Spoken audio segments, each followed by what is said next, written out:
The second topic for this week is systems of equations.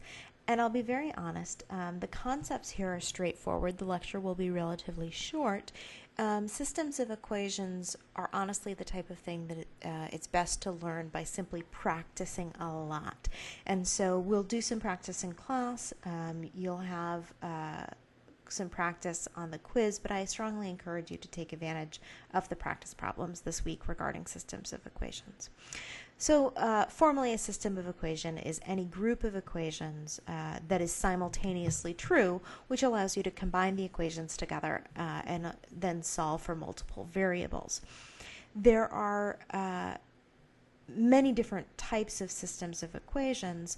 In order to have solutions for all of your variables, you must have at least as many unique equations as you have unknowns. What do I mean by unique? For example, if you had the line 2x equals 5 and another line that said 4x equals 10, the second equation is actually just the first equation multiplied by 2. And so it's the same line, it's not a unique equation. So you cannot have any equations that are simply multiples of one another. And similarly, you cannot have any lines that are parallel to each other in all of the different dimensions simultaneously. So if you think about, what happens under these other scenarios? What if we don't have the same number of equations as unknowns? If you have more unknowns than you have equations, you're not going to be able to solve the system. You will end up with an expression for some of your variables, but they will always be in terms of other variables. If you have more equations than unknowns, you have a solution that's overspecified. There are many, many methods for solving that type of system. Regression analysis is one of them, where you have thousands and thousands of observations and you're trying to fit a few variables to those thousands of observations. Talking about that kind of stuff is beyond the scope for this class. So we'll be focusing in on systems of equations where you have the same number of equations as you have unknowns.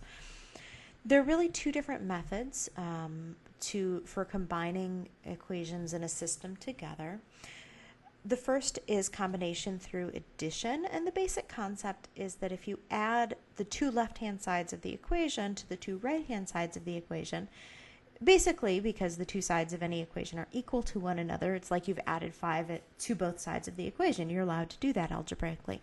So what we do is we first, before we perform the addition, multiply the first equation by negative the coefficient on x in the second over the coefficient on the first. And if you think through what that would mean, what happens is that the coefficient on x in the first equation becomes negative a2, so that when you add those two equations together, your x terms cancel out and you're left with an expression that only has y's in it, so you can then solve for the y's. Once you have a solution for the y's, you can then take your y equals some number, call it d, and plug d in for y in either one of your equations. It doesn't matter which one you use, and then solve for x. And then you will have solutions for both of your variables in a two equation system. The second method is through substitution. Substitution is basically where you solve either equation, it doesn't matter which one, for either variable. Again, it doesn't matter which one, just look at them and figure out which one you think will be easiest.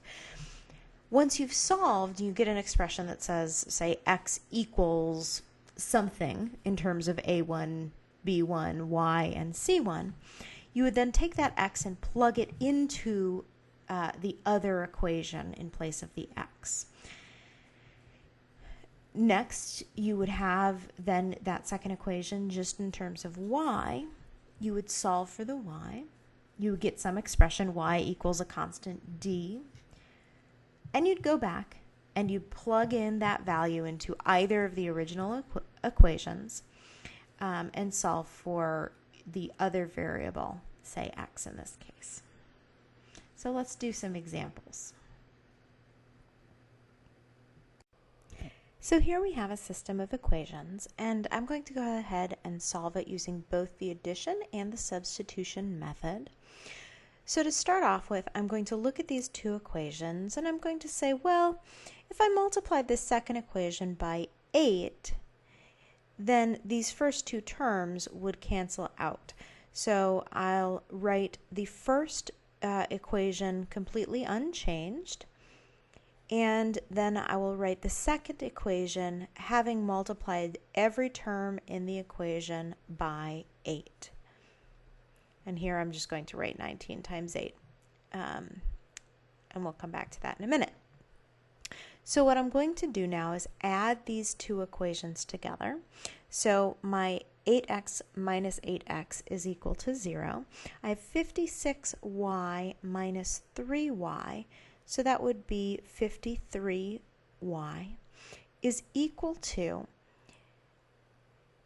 7 plus 19 times 8.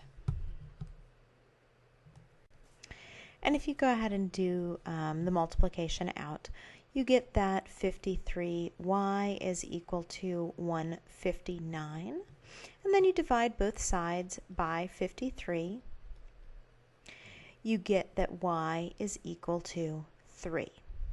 So that's my first step. I have that y is equal to 3. I'm now going to plug it back in. It does not matter which equation I'm going to use. So I'll go ahead and do it into the first one. I say 8x minus 3 times 3 is 9 is equal to 7. So I move the 9 to the other side. I get 8x is equal to 16, or x is equal to 2. And I'm done. So let's see that same system of equations, but using the substitution method instead. For the substitution method, remember that the goal is to get one of the variables by itself. So I look at the second equation and I say, well, the x is pretty close to by itself right now. So I'm going to go ahead and multiply both sides by -1. And then move the 7y to the other side so that I get that x is equal to 7y minus 19. And then I'm going to substitute this entire expression into my first equation so that I get that 8 times 7y minus 19 minus 3y is equal to 7. You can see what I mean by the algebra sometimes gets a little bit tortuous. You get 56y minus, and I'm not going to multiply it out yet, 8 times 19 minus 3y is equal to 7. This may start to feel a little familiar to you. So now we have 56y minus 3y. We have 53y is equal to, I multiply these together, but I move them to the other side, so it's 7 plus the result. I get 159, and now I divide both sides by 53. I get that y is equal to 3. From there, the solution is exactly the same. This time I'll plug it into the bottom equation rather than the top equation. So I get that negative x plus 7 times 3 is 21 is equal to 19, so that I get that x is equal to 2. So here we have another system of equations to solve. But as you look at these equations, you might notice something unfortunate about the system. This system is in fact not sufficient to get correct solutions or complete solutions for x and y. And the reason is that the second equation is simply a multiple of the first equation. So if you multiply each of these terms by 2, you get the second expression. Now you might have seen that immediately, which is great, but I want to show you what would happen if you tried to use one or the other approaches to solving this system, if you didn't realize that these two equations were not unique. So to start off with the addition equation, what you would do is you'd say, well, I have 16x here, I want to cancel it, so I need to multiply this top equation by -2. So I would get negative 16x plus 6y is equal to negative 14. And then if you added them together, you would get 0 plus 0 equals 0, which just isn't that exciting and doesn't tell you anything.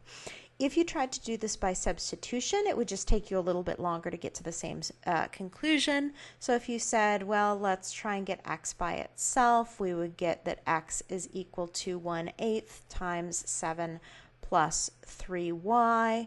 I'd go ahead and plug that into the second equation. I would have 16/8 times 7 plus 3y minus 6y is equal to 14. So there I just took this x expression and I plugged it into the second equation for x. If I then multiply it through, this is equal to 2, so I get 14 plus 6y minus 6y equals 14, or I get the exciting expression that 14 is equal to 14. No kidding. So if you ever get one of those weird results without seeing in advance that you have a problem, that's what it's telling you. It's telling you that one of your equations is simply a duplicate of another of your equations. So now let's look at this more complicated system of equations. Unfortunately, when you add another equation and another variable, that simply makes for more algebra. Whether you use the substitution or the addition method is very much up to your personal preference, but I will argue to you that there are some situations where it's faster to do one and other situations where it is faster to do another.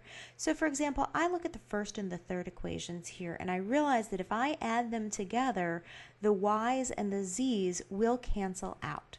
So if I took x plus y plus z equals 6 and x minus y minus z equals 0, and I add them together, I get that 2x is equal to 6 or x is equal to 3. It's fine if you don't see that right away.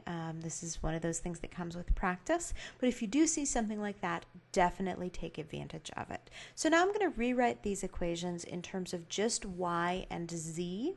So I have that y plus z is equal to 3. What I did is I said x is equal to 3. I moved it to the other side, so that's 6 minus 3.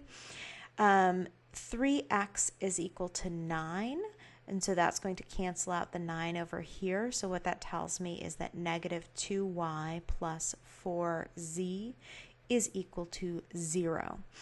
So now that I have these two equations, two unknowns, I can substitute or I can add. It doesn't matter. For me, I look at this first equation and I say that's pretty easy to get y by itself. So I'm going to say that y is equal to 3 minus z.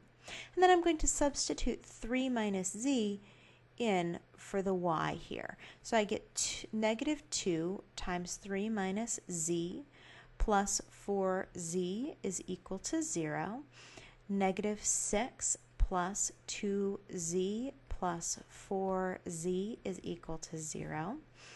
I move the 6 to the other side. I get that 6z is equal to 6 and that z is equal to 1. Now realize that any of the intermediate equations that you've used actually is still a true statement. So I can say, you know what, I've already solved this first equation for y. I'm going to take advantage of that algebra that I already did. I'm just going to plug this z is equal to 1 back into that equation that I had. So I get that y is equal to 3 minus 1 is equal to 2. So my solutions here are that x is equal to 3, z is equal to 1, and y is equal to 2. In some ways, systems of equations are the one thing that you'll see from this class in almost every class you're going to take, and certainly in economics it's going to appear fairly frequently. So I thought I'd do a few examples that grow out of market equilibrium.